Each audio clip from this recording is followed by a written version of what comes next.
El TEMEC es el tratado más moderno en todo el mundo.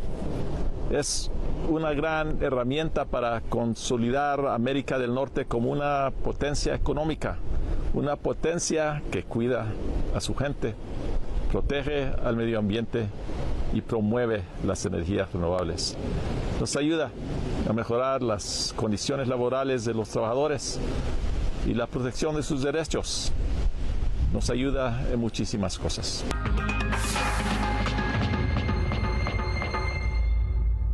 Representantes del Tratado Comercial México, Estados Unidos y Canadá se reunieron en Ontario, en Canadá, para repasar cómo van las cosas y fijar las prioridades para este año rumbo a la primera revisión sexenal, que será en el año de 2026.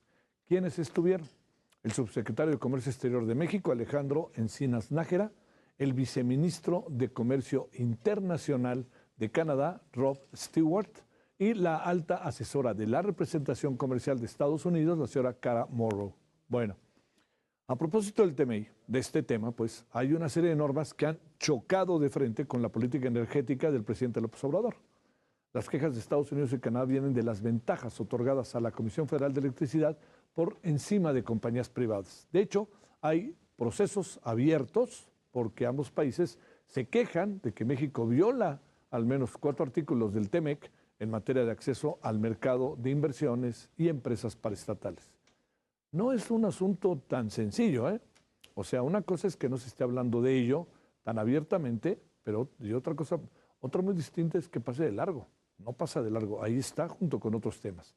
Bueno, qué mejor que hablar con Kenneth Smith, quien fue uno de los jefes negociadores del TEMEC para el gobierno de México, socio en el despacho Agón, Economía, Derecho y Estrategia. Kenneth, te saludo con enorme gusto, como siempre. ¿Cómo has estado?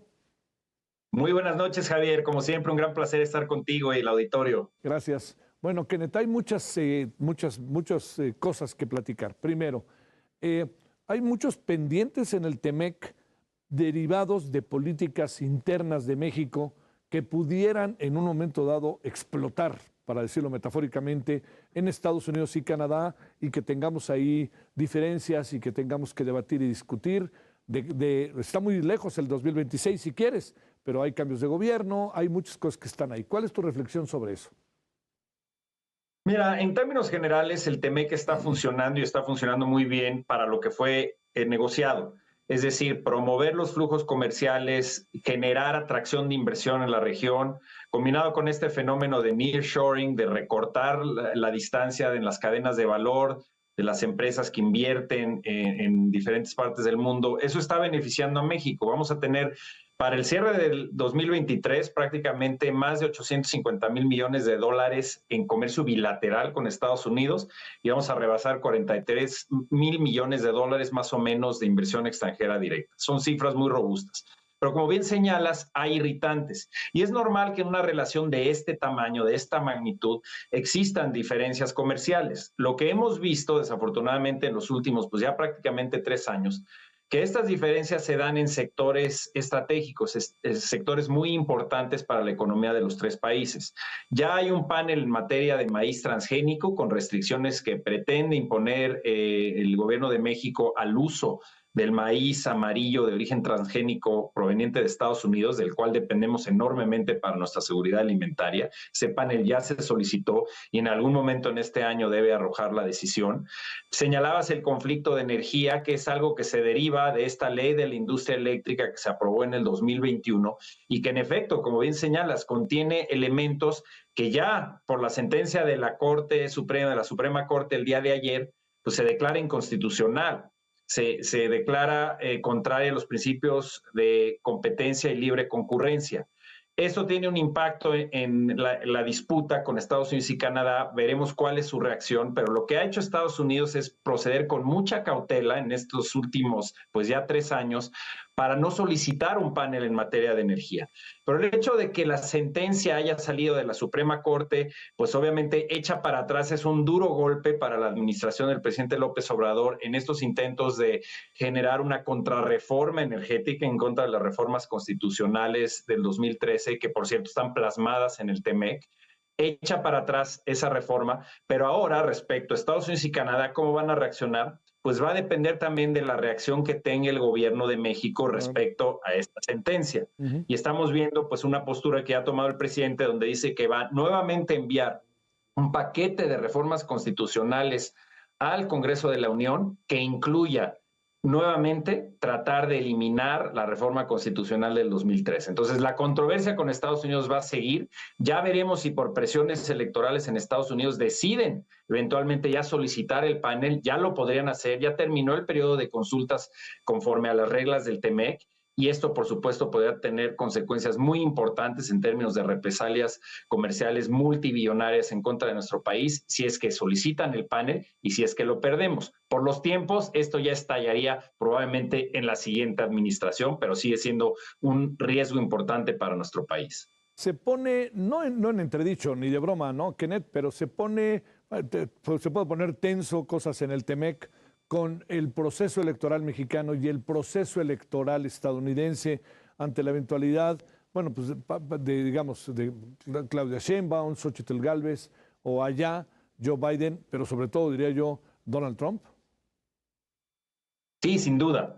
En este ambiente, digamos, de diferendos comerciales importantes y otros temas, hay que tomar en cuenta que la relación tan compleja y tan amplia entre México y Estados Unidos abarca temas, además del comercial, muy importantes en materia migratoria, donde hay una verdadera crisis migratoria en la frontera con Estados Unidos. Es uno de los grandes temas de campaña en las elecciones de Estados Unidos. También el tema de seguridad, fentanilo, tráfico de armas y de drogas, en fin, todo esto genera un cóctel bastante turbulento en este año electoral. Y sí, tú ya señalabas que viene una revisión del TEMEC en 2026 y por supuesto, yo creo que no está lejos esa fecha.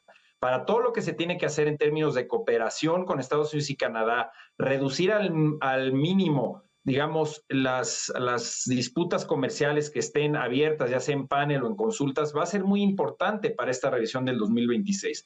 Lo que queremos es una revisión donde se ratifique los beneficios que le está brindando el libre comercio a la región y que no tengamos una especie de replay del 2017 cuando el presidente Trump levantó la mano y dijo, este tratado no está funcionando, lo tenemos que cambiar radicalmente o tirar a la basura. Queremos en todo caso que se ratifique el compromiso de los tres países de seguir integrando Norteamérica desde el punto de vista económico y avanzar en ese sentido, continuando con un tratado en vigor y que nos dé certidumbre jurídica pues, a todos los actores económicos de la región. A ver, déjame cerrar, Kenneth, con un tema que no sé si también pasa por problemas que puedan eventualmente estar en el TEMEC. Tiene que ver con el transporte, tiene que ver con el tema incluso de los aeropuertos en México, tiene que ver con este pendiente que está ahorita de una firma de un convenio de ratificación de una alianza entre Delta Airlines y Aeroméxico. ¿Todo esto también puede pasar por el TEMEC o esto es un asunto que solamente se establece una línea aérea estadounidense y otra mexicana y el Departamento del Transporte en Estados Unidos que dice ya no puedo yo avalar eso por lo que significa el Aeropuerto Internacional de la Ciudad de México? Sí, mira, al final de cuentas, obviamente en la medida en que se echen para atrás acuerdos y convenios entre aerolíneas mexicanas y estadounidenses que afectan no solo el tráfico de pasajeros, pero también en muchos rubros pueden afectar el transporte aéreo de carga, pues sí puedes tener un impacto en el tratado. Hay diversas áreas, digamos, que son sensibles en ese sentido. Hablabas de transporte, está también el transporte de carga y las quejas, por ejemplo, del transporte mexicano, que señala que esta cerrazón que ha habido en diversos momentos de la frontera estadounidense con el pretexto de que hay mucho flujo de migrantes y entonces se cierra la frontera. Esto es un tema que el gobierno de México puede presentar ante Estados Unidos como una posible violación del tratado. Me refiero en transporte de carga terrestre. Sí. En el tema aéreo, pues existen convenios entre los países, entre las secretarías encargadas, digamos, de comunicaciones y transportes y criterios muy específicos que se tienen que seguir para poder mantener en vigor los acuerdos que faciliten el comercio en materia de transporte de carga aéreo y también de transporte de pasajeros. Todo esto que estamos escuchando por cuestiones relativas a incumplimientos de parte de México en ciertos convenios en materia aeroportuaria, pues sí puede tener un impacto en el comercio y eventualmente traerlo a la mesa, ya sea Estados Unidos o inclusive Canadá, como un tema a tratar al interior del tratado. Para que funcione bien el tratado necesitamos que estos acuerdos en materia aérea, en materia de autotransporte de carga, en materia de eficiencia portuaria para el transporte, digamos, por barco, se honren y entonces en ese sentido tengamos un comercio eficiente y que pueda seguir creciendo.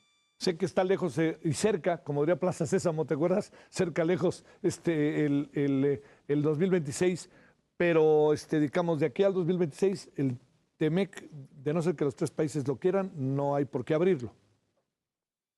Es correcto, eso sería lo ideal. Como está plasmada las reglas en el TEMEC, no se está hablando de una renegociación en automático cada 6 años. Lo que establece es que después de 6 años, es decir, para el 1 de julio de 2026, tienen que haberse ya reunido los ministros a cargo de comercio y analizado el funcionamiento del tratado, cómo se está implementando y si hay recomendaciones específicas sobre cómo mejorar su funcionamiento.